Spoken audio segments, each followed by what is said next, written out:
അറബിക്കടലിന്റെ നെഞ്ചക്കത്തെയും ലോകത്തെ ഏറ്റവും തന്ത്രപ്രധാനമായ കടലിടുക്കുകളെയും ഒരേ സമയം ആശങ്കയുടെ നിഴലിലാഴ്ത്തിക്കൊണ്ട് US 5ാം ഫ്ലീറ്റിന്റെ വിപുലമായ തെരച്ചിൽ ദൗത്യം ഔദ്യോഗികമായി അവസാനിപ്പിച്ചു. അറേബ്യൻ കടലിൽ തകർന്നു വീണ MH-16 SC ഹോക്ക് ഹെലികോപ്റ്ററിലെ കാണാതായ 4ാമത്തെ US സൈനികനായുള്ള 102 മണിക്കൂർ നീണ്ട തീവ്ര ശ്രമങ്ങളാണ് ഒടുവിൽ പരാജയത്തിൽ കലാശിച്ചത്. 14,000 ചതുരശ്ര മൈലിലധികം വരുന്ന വിസ്തൃതമായ സമുദ്രമേഖല ഒന്നടങ്കം മരിച്ചു പെറുക്കിയിട്ടും കാണാതായ സൈനികനെ കുറിച്ച് യാതൊരു വിവരവും ലഭിക്കാത്തതിനെ തുടർന്ന് US നാവികസേന തങ്ങളുടെ രക്ഷാപ്രവർത്തനം താൽക്കാലികമായി അവസാനിപ്പിക്കാൻ നിർബന്ധിതരാവുകയായിരുന്നു. മേഖലയിൽ US സൈന്യത്തിന്റെ പെട്രോളിംഗും നിരീക്ഷണങ്ങളും ശക്തമായി തുടരുന്നതിനിടയിലാണ് തികച്ചും അപ്രതീക്ഷിതമായി ഈ വൻ ദുരന്തം സംഭവിച്ചത്. ജൂലൈ ആദ്യവാരം അറേബ്യൻ കടലിന് മുകളിലൂടെ പതിവ് ദൗത്യത്തിലായിരുന്ന ഹെലികോപ്റ്ററിന് സാങ്കേതിക തകരാർ അനുഭവപ്പെടുകയും തുടർന്ന് പൈലറ്റുമാർ അടിയന്തരമായി ഹെലികോപ്റ്റർ കടലിലിറക്കാൻ നിർബന്ധിതരാവുകയുമായിരുന്നു. അപകടം നടന്നയുടൻ തന്നെ US 5ാം ഫ്ലീറ്റിന്റെ നേതൃത്വത്തിൽ യുദ്ധകാലാടിസ്ഥാനത്തിലുള്ള രക്ഷാപ്രവർത്തനങ്ങൾക്കാണ് മേഖല സാക്ഷ്യം വഹിച്ചത്. ഹെലികോപ്റ്ററിലാകെ 4 ക്രൂ മെമ്പേഴ്സാണ് ഉണ്ടായിരുന്നത്.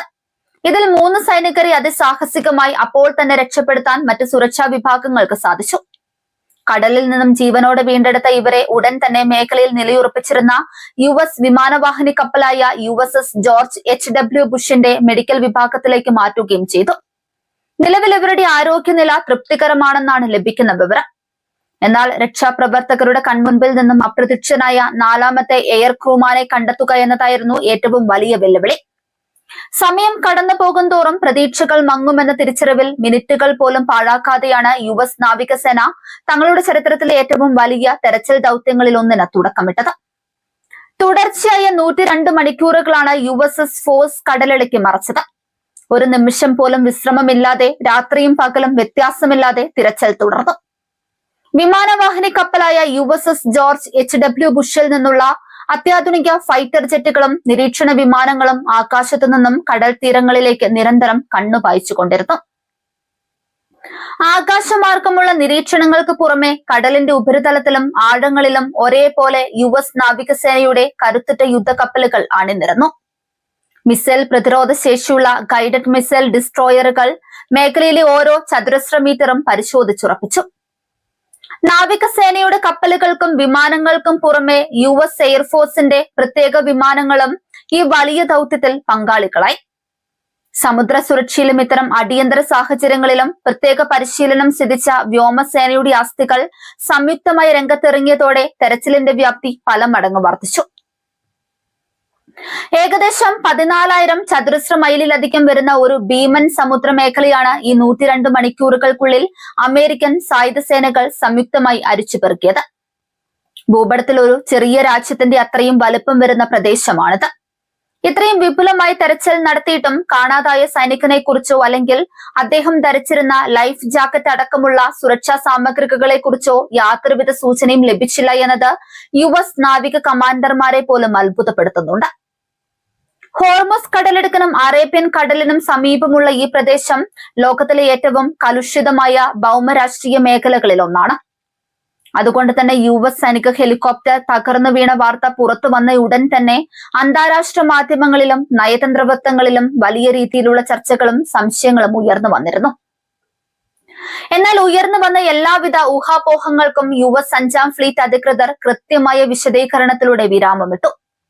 ഈ ഹെലികോപ്റ്റർ അപകടത്തിന് പിന്നിൽ യാതൊരുവിധ ശത്രുതാപരമായ നീക്കങ്ങളോ അട്ടിമറികളോ നടന്നിട്ടില്ലെന്ന് സൈനിക വക്താക്കൾ ഔദ്യോഗികമായി സ്ഥിരീകരിച്ചു. ഒരു സൈനികനെ പോലും ഉപേക്ഷിച്ചു പോകില്ല എന്ന US സൈന്യത്തിന്റെ കടുത്ത നയത്തിന്റെ അടിസ്ഥാനത്തിലാണ് 102 മണിക്കൂർ പിന്നിട്ടിട്ടും തെരച്ചിൽ തുടർന്നത്. എന്നാൽ മെഡിക്കൽ വിദഗ്ധരുടെയും സമുദ്ര ഗവേഷകരുടെയും വിലയിരുത്തലുകൾ പ്രകാരം കടുത്ത അടിയൊഴുക്കുള്ള കടലിൽ ഇത്രയും സമയം കഴിഞ്ഞിട്ടും ഒരാളെ ജീവനോടെ കണ്ടെത്താനുള്ള സാധ്യതകൾ വിരളമാണെന്ന നിഗമനത്തിലാണ് രക്ഷാപ്രവർത്തനം താൽക്കാലികമായി അവസാനിപ്പിക്കാൻ നാവികസേന തീരുമാനിച്ചത്. ഈ വലിയ അപകടത്തെക്കുറിച്ചും ഹെലികോപ്റ്റർ തകരാനിടയാക്കിയ സാഹചര്യങ്ങളെക്കുറിച്ചും US നാവികസേന ഉയർന്ന തലത്തിലുള്ള അന്വേഷണം പ്രഖ്യാപിച്ചിട്ടുണ്ട്. ലോകത്തെ ഏറ്റവും മികച്ച സാങ്കേതിക വിദ്യകളുള്ള സീഹോക്ക് ഹെലികോപ്റ്ററിന് ഇത്തരമൊരു അടിയന്തര സാഹചര്യം നേരിടേണ്ടി വന്നത് എന്തുകൊണ്ടാണെന്ന് കണ്ടെത്തേണ്ടത് ഭാവി സുരക്ഷയ്ക്ക് അത്യന്താപേക്ഷിതമാണ്. കാണാതായ സൈനികന്റെ കുടുംബത്തെ വിവരങ്ങൾ ഔദ്യോഗികമായി അറിയിച്ചിട്ടുണ്ടെന്നും ഈ കഠിനമായ സമയത്ത് കുടുംബസ്വത്തിന് ആവശ്യമായ എല്ലാ പിന്തുണയും നൽകുമെന്നും നാവികസേനാ വക്താക്കൾ വ്യക്തമാക്കി. തങ്ങളുടെ സഹപ്രവർത്തകനെ ജീവനോടെ തിരിച്ചെത്തിക്കാൻ സാധിക്കാത്തതിന്റെ കടുത്ത നിരാശയിലാണ് ദൌത്യത്തിൽ പങ്കെടുത്ത സൈനികർ.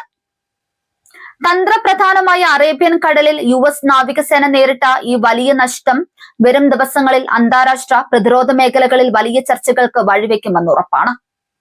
മിഡിൽ ഈസ്റ്റിലെ സമുദ്രപാതകളുടെ സുരക്ഷ ഉറപ്പാക്കുന്നതിൽ US 5ാം ഫ്ലീറ്റ് നേരിടുന്ന വെല്ലുവിളികളുടെയും ത്യാഗങ്ങളുടെയും മറ്റൊരു നേർക്കാഴ്ചയായി മാറുകയാണ് ഈ ദുരന്തം.